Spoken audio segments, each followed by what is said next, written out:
জানিয়ে দিব আমাদের হাতে থাকা সর্বশেষ গুরুত্বপূর্ণ আপডেট বাংলা সংবাদ। শেখ হাসিনার বিরুদ্ধে ইন্টারপোলের মাধ্যমে রেড অ্যালার্ট জারির সিদ্ধান্ত এবার ধরা খেয়েছে কালনাগিনী ভারতে এশিয়া মহাদেশের কঠোর হিন্দুত্ববাদী নরেন্দ্র মোদী সরকারের ছায়াতলে আশ্রয় নিয়েছে। কতক্ষণ সেই ছায়াতলে থেকে বাঁচতে পারবে তা এখন দেখার বিষয়। তবে শীঘ্রই মনে হচ্ছে আন্তর্জাতিক আদালতে তাকে হাজির হতে হবে। আন্তর্জাতিক আদালতের অ্যারেস্ট থেকে ঠেকাতে পারবে ভারত তাকে কি?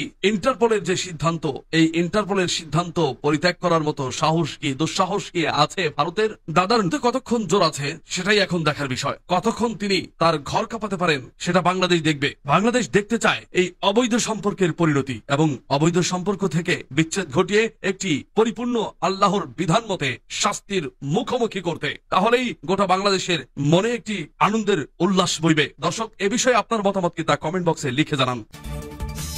এরপর জানিয়ে দিব, দাওয়াত খেতে গিয়ে মার খেলেন আওয়ামী লীগ নেতা। কথায় আছে, অন্যের জন্য কবর খুঁড়লে নিজের জন্য কবর খোঁড়ার স্বপ্নটা আগেই এঁটে রাখতে হয়। যখন অন্যের জন্য ফাঁদ পেতেছিলেন তখন মনে ছিল না, অন্যকে যখন শাস্তির মুখোমুখি করেছিলেন তখন মনে ছিল না, এখন ঠিক এমনটাই হবে, এটা তো স্বাভাবিক, তাই না? দাওয়াত ভরে দিচ্ছে আওয়ামী লীগ নেতার পেটে। দাওয়াত এভাবেই খাওয়াবে আওয়ামী লীগকে দেশের জনগণ। তাই সাবধান হয়ে যাও, আগে থেকেই বাংলাদেশের সিটে ফোটা আওয়ামী লীগ নেতা পেতারা। সময় থাকতে সতর্ক হও। মাথা মাটির নিচে দাবিয়েছ তো আর উঠাবার চেষ্টা করো না, তাহলেই কিন্তু ফাঁদে পড়বে, আর সেই ফাঁদ থেকে রক্ষা করতে পারবে না নিজেকে। দর্শক, এ বিষয়ে আপনার মতামত কি তা কমেন্ট বক্সে লিখে জানান।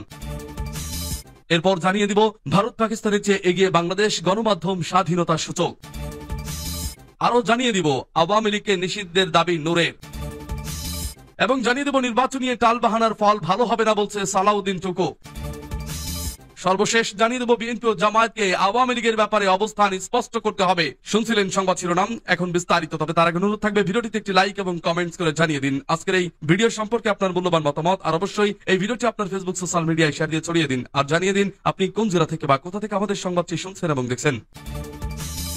শেখ হাসিনার বিরুদ্ধে ইন্টারপোলের মাধ্যমে রেড অ্যালার্ট জারির সিদ্ধান্ত। ক্ষমতাচ্যুত প্রধানমন্ত্রী শেখ হাসিনা এবং তার সরকারের সাবেক মন্ত্রী সহ যারা বিদেশে আছেন তাদের দেশে ফেরাতে ইন্টারপোলের মাধ্যমে রেড অ্যালার্ট জারির সিদ্ধান্ত নিয়েছে দুর্নীতি দমন কমিশন। আজ মঙ্গলবার দুদক মহাপরিচালক আখতার হোসেন সাংবাদিকদের একথা জানান। তিনি বলেন, আমি নির্দিষ্টভাবে কারো নাম উল্লেখ করতে চাই না, তবে আমি মনে করি এটি তদন্ত দলের এখতিয়ারের মধ্যে রয়েছে। যদি তারা তাৎক্ষণিক ব্যবস্থা নেবার প্রয়োজন মনে করে তাহলে তা করতে প্রয়োজনীয় ব্যবস্থা নেবে বলেন তিনি। এদিকে রাজৌকের প্লট বরাদ্দ নিয়ে দুর্নীতির একটি মামলায় গত রোববার আদালতে শেখ হাসিনার মেয়ে সাইমা ওয়াজেদ পুতুলের বিরুদ্ধে ইন্টারপোলের মাধ্যমে গ্রেপ্তারি পরোয়ানা জারির নির্দেশ দিয়েছে। দাওয়াত খেতে গিয়ে মার খেলেন আওয়ামী লীগ নেতা।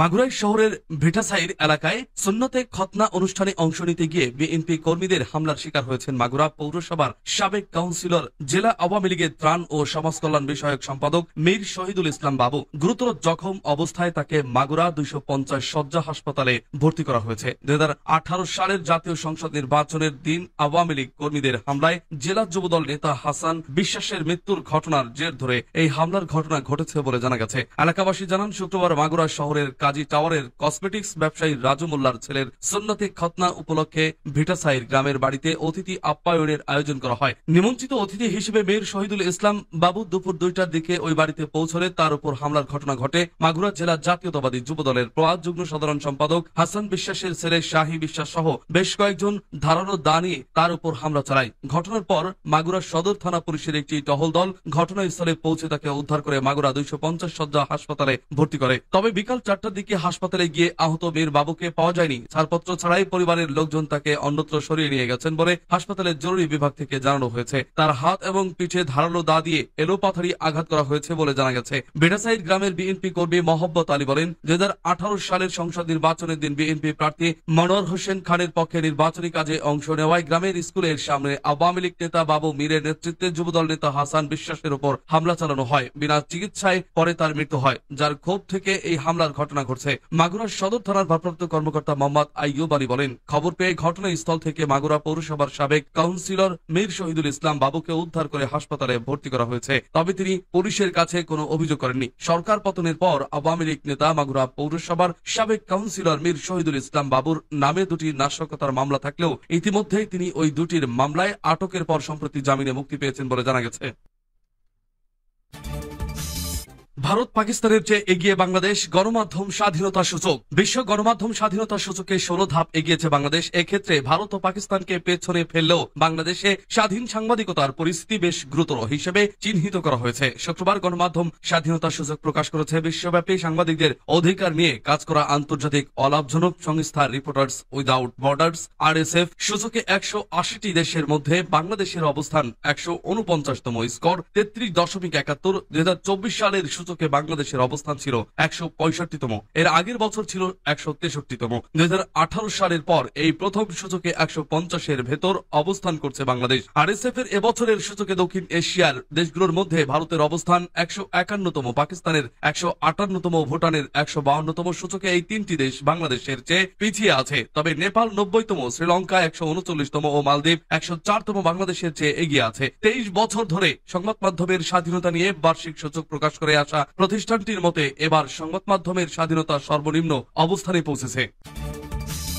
আওয়ামী লীগকে নিষিদ্ধের দাবি নূরের। দ্রুত সময়ের মধ্যে জাতীয় নির্বাচনের রোডম্যাপ ঘোষণার জন্য সরকারের প্রতি দাবি জানিয়ে গণ অধিকার পরিষদের কেন্দ্রীয় সভাপতি নুরুল হক নূর বলেছেন, গণ অভ্যুত্থানে 2000 ছাত্র জনতাকে হত্যা করা হয়েছে, আহত হয়েছেন 30,000। এই হত্যাকাণ্ডের দৃশ্যমান কোনো বিচার আমরা দেখতে পাচ্ছি না। হত্যাকারী সন্ত্রাসী সংগঠন হিসেবে আওয়ামী লীগকে নিষিদ্ধের দাবি জানাচ্ছি। শুক্রবার বিকালে যুব অধিকার পরিষদ নারায়ণগঞ্জ জেলা ও মহানগর শাখার উদ্যোগে ফতুল্লার শাসনগাঁও এলাকায় আয়োজিত যুব সমাবেশে প্রধান অতিথির বক্তব্যে তিনি এসব কথা বলেন। এখনো দেশের চাঁদাবাজি, ভূমিদস্যুতা বন্ধ হয়নি। উল্লেখ করে নূর বলেন, রাজনৈতিক দলগুলো গত 16 বছরের বিভিন্ন সময় সরকার পতনের আন্দোলন করলেও জনগণ কিন্তু তাদের সঙ্গে রাস্তায় নামে, কারণ রাজনৈতিক দলগুলোর প্রতি মানুষের আস্থার কমতি ছিল। তাই আমাদের উচিত মানুষের আস্থা অর্জন করা। এখনো নারায়ণগঞ্জ সহ সারা দেশে চাঁদাবাজি, ভূমিদস্যুতা বন্ধ হয়নি। হুঁশিয়ারি দিয়ে তিনি বলেন, কোন কোন দল মনে করছে আমরাই সব হত্যাকর্তা, তাদের উচিত আওয়ামী লীগ কিভাবে বিদায় নিয়েছে সেই কথা মনে রাখা। সাধারণ মানুষের আকাঙ্ক্ষার বিষয়ে নূর বলেন, দেশের সাধারণ মানুষ এমপি মন্ত্রী হতে চায় না, তারা চায় দেশের আইন শৃঙ্খলা পরিস্থিতি স্বাভাবিক থাকবে, খাদ্য নিরাপত্তা ও চিকিৎসা সহ সব সুবিধা নির্বিঘ্নে পাবে। সামরিক বাহিনীর একটি চিঠি ভাইরাল প্রসঙ্গে তিনি বলেন, ইতিমধ্যে সামরিক বাহিনীর একটি চিঠি সামাজিক যোগাযোগ মাধ্যমে দেখতে পেয়েছি, তাতে ভারতে ফ্রিতে চিকিৎসা দেওয়ার তথ্য রয়েছে, যা আমাদের দেশের চিকিৎসা ব্যবস্থাকে তুচ্ছ তাচ্ছিল্য করা হয়েছে। আমরা দেশপ্রেমিক সামরিক বাহিনীকে ভারতের এই প্রস্তাব ফিরিয়ে দিতে আহ্বান জানাচ্ছি। নারায়ণগঞ্জ জেলা যুব অধিকার পরিষদের সভাপতি শেখ সাব্বির রাজের সভাপতিত্বে যুব সমাবেশে উপস্থিত ছিলেন গণ অধিকার পরিষদের কেন্দ্রীয় সাধারণ সম্পাদক রাশেদ খান, যুব অধিকার পরিষদের কেন্দ্রীয় সভাপতি মঞ্জুর মোর্শেদ মামুন, সাধারণ সম্পাদক নাদিম হাসান, গণ অধিকার পরিষদ নারায়ণগঞ্জ জেলার সভাপতি ইঞ্জিনিয়ার নাহিদ ও মহানগরের সভাপতি আরিফ ভুইয়া প্রমুখ। নির্বাচন নিয়ে টালবাহানার ফল ভালো হবে না বলছে সালাউদ্দিন টুকু।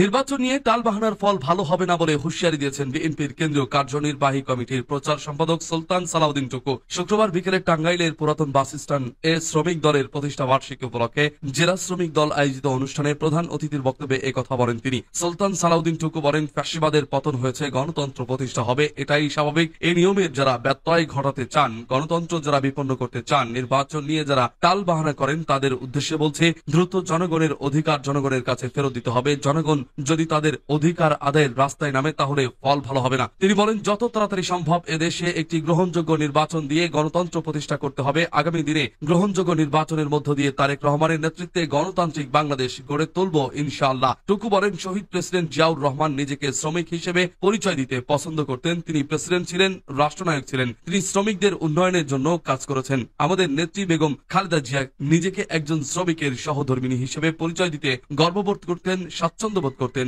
আমাদের নেতা তারেক রহমান সব সময় বলে থাকেন, শ্রমিকরা উন্নয়নের চাবিকাঠি। টাঙ্গাইল জেলা শ্রমিক দলের সভাপতি মনিরুজ্জামান মনিরুল ইসলাম মনির সভাপতিত্বে এ সময় উপস্থিত ছিলেন জেলা বিএনপি সাধারণ সম্পাদক অ্যাডভোকেট ফরহাদ ইকবাল, সাবেক ভারপ্রাপ্ত সাধারণ সম্পাদক মাহমুদুল হক শানু, জেলা বিএনপি সাবেক সাংগঠনিক সম্পাদক আশরাফ পাহেলি, শফিকুর রহমান শফিক সহ সাংগঠনিক সম্পাদক মমিনুল হক নিক্সন, কেন্দ্রীয় যুব দলের সাবেক নির্বাহী সদস্য আব্দুল্লাহ কাফি শাহেদ, জেলা যুব দলের সাবেক যুগ্ম আহ্বায়ক মাহমুদ হাসান টিটন, জেলা যুব দলের সদস্য সচিব তৌহিদুল ইসলাম বাবু, জেলা স্বেচ্ছাসেবক দলের সদস্য সচিব সালে মোহাম্মদ শাফি ইতেন, জেলা ছাত্র দলের আহ্বায়ক দুর্জয় হর শুভ, জেলা মৎস্যজীবী দলের সদস্য সচিব মোস্তফা কামাল, শহর যুব দলের সভাপতি রাশেদ খান সোহাগ সহ জেলা শ্রমিক দলের নেতৃবৃন্দ। বিএনপি ও জামায়াতকে আওয়ামী লীগের ব্যাপারে অবস্থান স্পষ্ট করতে হবে। আওয়ামী লীগ নিষিদ্ধের দাবি জানিয়ে জাতীয় নাগরিক পার্টির এনসিপি সিনিয়র যুগ্ম মুখ্য সমন্বয়ক আব্দুল হান্নান মাসুদ বলেছেন, দলটির বিচার না করা এদেশের মানুষের সঙ্গে তামাশার শামিল, কারণ তাদের রাজনৈতিক দল হওয়ার কোনো বৈশিষ্ট্য নেই। শুক্রবার বিকেলে বাইতুল মোকাররমের দক্ষিণ গেটের সামনে আওয়ামী লীগের বিচার ও রাজনৈতিক কার্যক্রম নিষিদ্ধের দাবিতে আয়োজিত সমাবেশে তিনি এসব কথা বলেন। হান্নান মাসুদ বলেন, আওয়ামী লীগের বিচার না করা এদেশের মানুষের সঙ্গে তামাশার শামিল, রাজনৈতিক দল হওয়ার কোনো বৈশিষ্ট্য আওয়ামী লীগের নেই। এনসিপির সিনিয়র যুগ্ম মুখ্য সমন্বয়ক বলেন, আওয়ামী লীগ রাজনীতি করবে কিনা এমন সিদ্ধান্ত সরকার বা রাজনৈতিক দলগুলো নেবে না, শহীদ পরিবার এই সিদ্ধান্ত নেবে। এজন্য বিএনপি এবং জামায়াতকে আওয়ামী লীগের ব্যাপারে তাদের অবস্থান স্পষ্ট করতে হবে, যোগ করেন এনসিপির এই নেতা।